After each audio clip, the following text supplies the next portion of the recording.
Hello, Bible reader. It is July 13th. And today's readings are from Job chapters 25 to 28 and Mark 8 and 9.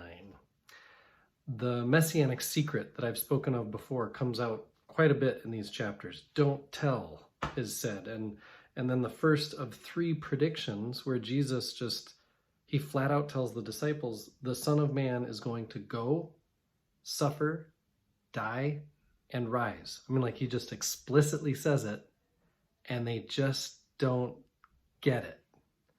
And so it kind of reminds me of a meme I saw on Facebook not long ago from a friend in high school it's a picture of a woman in a mask for the pandemic. She's holding a cell phone and she's taking a picture of an ice cream cone.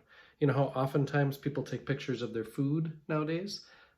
And she's taking a picture of her food with this device, with this thing on her face. And it says, imagine trying to explain this picture to a person from 1995, right? They just wouldn't be ready.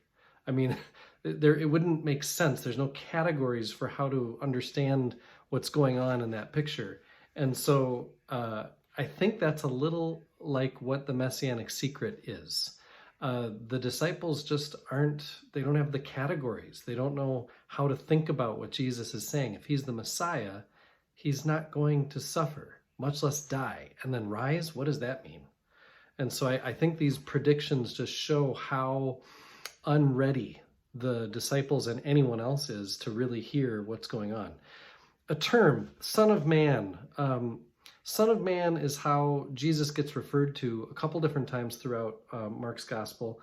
And it really is referring to two different things at the same time. Again, a clever device that Mark uses. He's using this title to talk about Jesus' suffering, death, and resurrection. That's where Son of Man gets used here in this section of Luke that we're reading. But it's also a title in the book of Daniel. Daniel talks about Son of Man, and that refers to a future power and glory. And so it's like in one title, Mark is able to talk about Jesus suffering and dying, which is so antithetical to what we think the Messiah is going to do or be. But at the same time, referring to kind of being rooted in Daniel, it's also elevating Jesus. And it really is a concept that is at the root for how Lutherans talk about a theology of the cross, that the cross becomes Jesus's throne, that his glory is shown in his suffering. It's very ironic and yet true at the same time.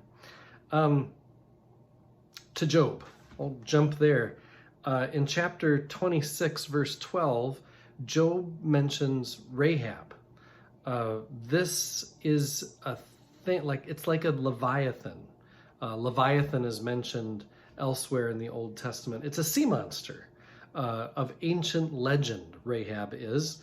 And this gets at how the Israelites have a difficult relationship with the water. They use the water, the sea, as a metaphor for scary spookiness where bad things happen. Because as anyone knows who's lived on water, water does bring scary, bad things. And in a time when you're at the mercy of the winds, it's understandable how that could be a useful metaphor in your writing for what is scary. And finally, chapter 28 of Job, I think, is just a jewel, this interlude on where wisdom is found. There are times in life when you'd like to know, where is wisdom at this moment? And I just find chapter 28 to be a compelling way to pray through the struggles that can come with the question of why. I am one with my God. My God is with us, all of us, at all times and in all places.